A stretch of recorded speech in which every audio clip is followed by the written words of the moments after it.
We're going to take a moment to briefly just touch on the story of the next move. And I know some of you guys have been a part of the story in a greater extent and some to a lesser extent. But what has brought us to this moment is it started in New York City. And if I can get a mic quickly to Dr. Mac Pierre over there. But in March of 2018, a group of us from 6 continents gathered together in New York City for a week to discuss what's the Church of 2050 going to look like. And a lot of that was on the initiative of Dr. Mac Pierre and some conversations we had about my frustration about the church being void of next generation leaders and him asking me what to do about it. And he actually encouraged some of his friends, and some of the people here were in that room together. But Mac, what caused you to do that? What was it that you were hoping for when you initiated this conversation in 2018? When we gathered in March 2018, I had 2 fundamental convictions. I heard a data point in 2015 in Bangalore, India, that suggested that the average age for Christians globally was 55, the average age for Buddhists was 32, and the average age for Muslims was 25. So we had a generational issue. But the other conviction, the more hopeful conviction, is that movements are started by people at around the age of 28.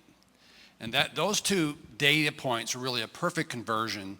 And journeying with Yuri and Luke and Jason and several of the others, Arch, it really was a perfect convergence of getting this off the ground.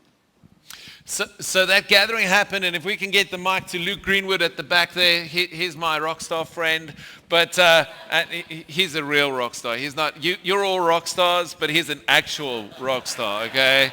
So if we can get the mic to Luke, but Luke, my question to you would be this, is you were part of that gathering in New York City, right? You were in that room. What are some of the take-homes? What are some of the things that happened there as we gathered together in New York? It got here just in time. I think some of the things you've been saying, Yuri, the importance of the relationships, those key relationships, hearing from each other, realizing there are similar visions, but also differences depending on what the region we were from.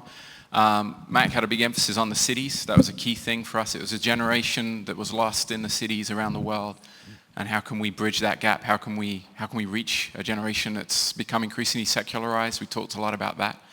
And I think that formed a lot of the not on our watch vision. So it was powerful.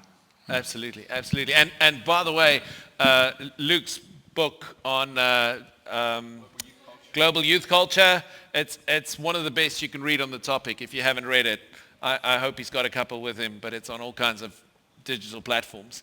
So one of the things we realized, though, was that we weren't smart enough between the group. So we decided to invite our friends, and we invited them to Dubai, and we gathered together in Dubai. We had a group of about 40 odd in Dubai together from many nations around the world. And Harry, where is Harry? Harry was in the privileged position to organize all of that.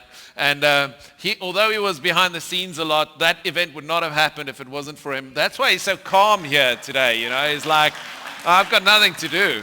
But Harry, what are some of the take-homes from our time in Dubai when we got together in Dubai?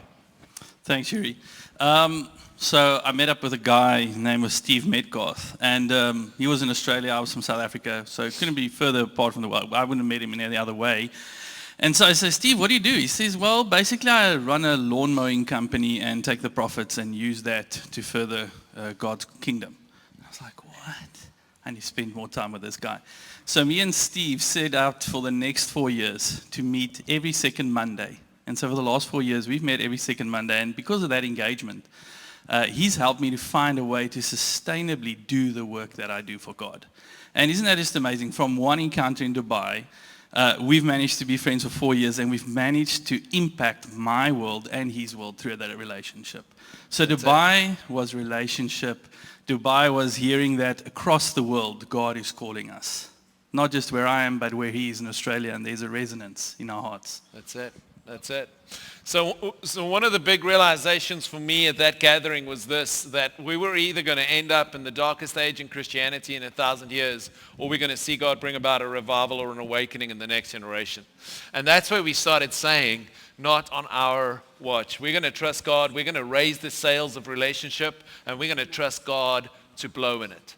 We then gathered together, and I didn't prepare him for this, but Bonnie, you were with us in London when we gathered together a couple of months after that, and we had some conversations in London. What stood out from the time in London for you when we gathered in London a while later?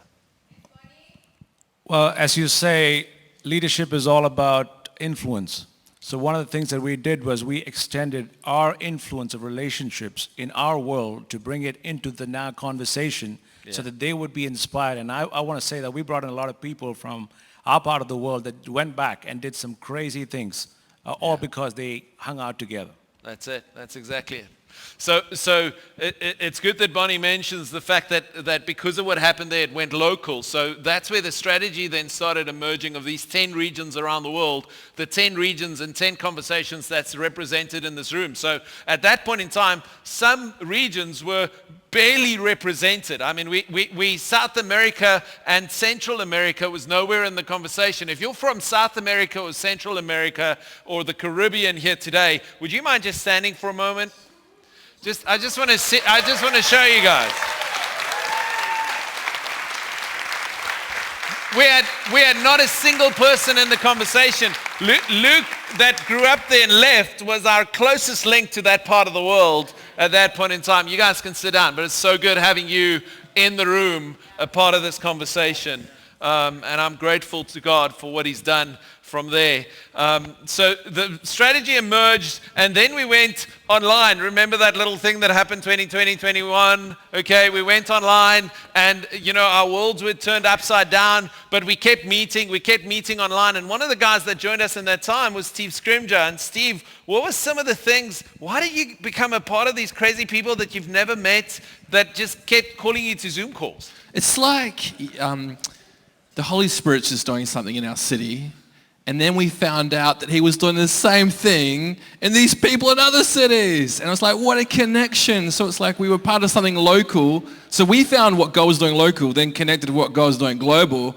And then it gave us boldness for what we could do locally and then take it more nationally. That's awesome. That's amazing. So as we were gathering online, we gathered in Dallas earlier this year in February. And at that gathering, a lot of things were solidified about the vision and where we were going with this. And Nana, you were at that gathering. What happened in your heart when we gathered together in February here in Dallas? I found a very inviting space in February, a space for shared leadership. I mean, both on-site, online, great friends I knew, everybody was at home. I thought Next Move was very much about next generations. I found a shared space for all generations. That's it. Yeah, looks like nobody was old enough, nobody was young enough.